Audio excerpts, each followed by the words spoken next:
नमस्कार। आज बात करते हैं एक ऐसी कंपनी की जिसने शेयर बाजार में लिटरली तहलका मचा दिया। एक नाम सेमीकंडक्टर और उसके साथ एक ऐसा उछाल जिसकी किसी ने कल्पना भी नहीं की थी। पर क्या ये कहानी उतनी ही सीधी है जितनी ऊपर से दिखती है? तो चलिए सीधे मुद्दे पर आते हैं। ये जो नंबर दिख रहा है ना, 12,000% नहीं, ये कोई टाइपिंग मिस्टेक नहीं है। ये वो रिटर्न है जो एक स्टॉक ने दिया। और पता है ये सब कब हुआ? सिर्फ 1 साल के अंदर। जी हां, बस 365 दिनों में किसी का पैसा 120 गुना से भी ज्यादा हो गया। मतलब सुनने में भी यकीन नहीं होता है ना? तो यहां एक बड़ा सवाल खड़ा होता है, क्या यह वाकई एक मल्टी बैगर स्टॉक है, वो जैकपॉट जो किसी निवेशक की किस्मत बदल दे? या फिर ये एक बहुत बड़ा धोखा है, प्रचार के पीछे छिपा एक घोटाला? चलिए इसी की तह तक चलते हैं। ठीक है, तो चलिए जरा गहराई में उतरते हैं और समझते हैं कि ये इतना जबरदस्त, इतना अविश्वसनीय उछाल आखिर आया कैसे। देखिए, ये कंपनी कोई नई नहीं थी। इसकी शुरुआत हुई 1980 में। तब इसका नाम था जीडी ट्रेडिंग एंड एजेंसीज।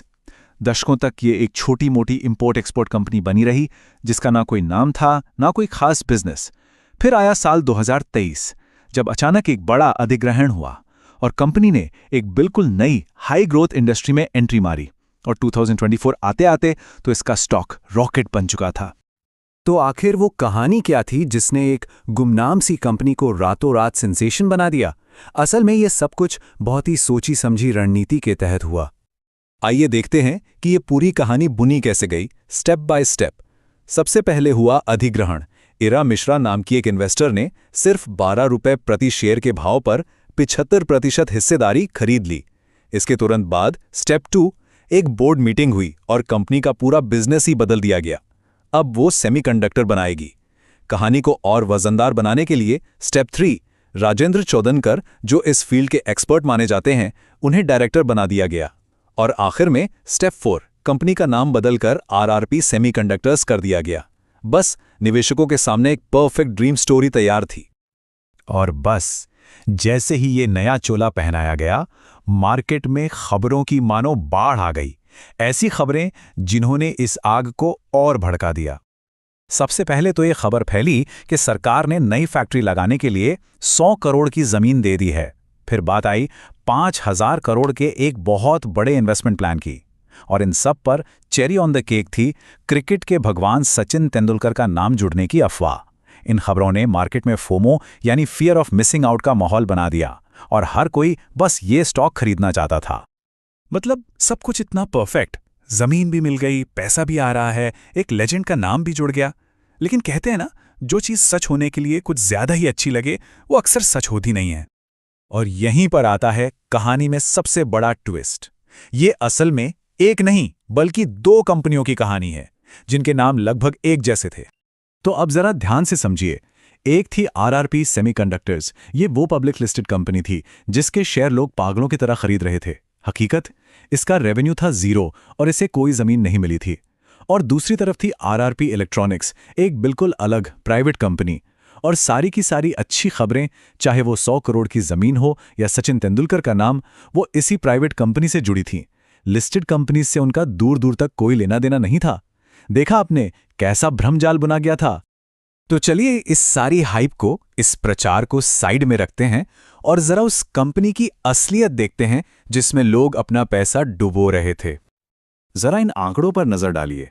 पिछली तिमाही में रेवेन्यू 0, डिप्रिसिएशन 0, पी रेशो 2000 से ज्यादा। ये तो बिल्कुल ही बेतुका है। और इन सब के बावजूद मार्केट वैल्यूएशन पहुंच गया था लगभग 15,000 करोड़ रुपए। सोचिए जरा, एक कंपनी जिसका कोई बिजनेस ही नहीं है, उसकी कीमत 15,000 करोड़ लगाई जा रही थी। और अगर किसी को अब भी शक हो तो खुद कंपनी के ऑडिटर्स ने अपनी रिपोर्ट में साफ साफ लिखा था कि कंपनी को भविष्य में अपना कामकाज जारी रखने में मुश्किलों का सामना करना पड़ सकता है।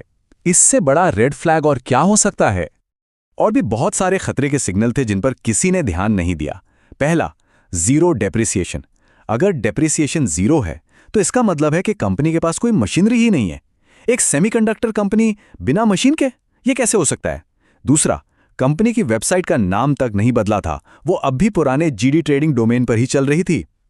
तीसरा, स्टॉक एक्सचेंज ने खुद इसे ESM यानी इनहैंस सर्वेलेंस मेजर की लिस्ट में डाल दिया था, जो एक तरह की चेतावनी होती है। और आखिर में तो हद ही हो गई जब कंपनी के मैनेजमेंट ने खुद आगे आकर यह साफ किया कि उनका जमीन या सचिन तेंदुलकर से कोई कनेक्शन नहीं है। ये पूरी कहानी हमें एक बहुत बड़ा और ज़रूरी सबक सिखाती है, और वो सबक है प्रचार और सच्चाई के बीच के फर्क को पहचानने का। देखिए, सेमीकंडक्टर बनाना कोई चाय बनाना नहीं है। ये एक बेहद मुश्किल और बेहिसाब पैसे वाला बिजनेस है। इसके लिए जो डिज़ाइन, फैब्रिकेशन और टेस्टिंग फैसिलिटीज़ लगती हैं, उनमें हज़ारों लाखों करोड़ का इन्वेस्टमेंट चाहिए होता है। ये ऐसा काम नहीं है जो कोई छोटी मोटी ट्रेडिंग कंपनी रातों रात शुरू कर ले।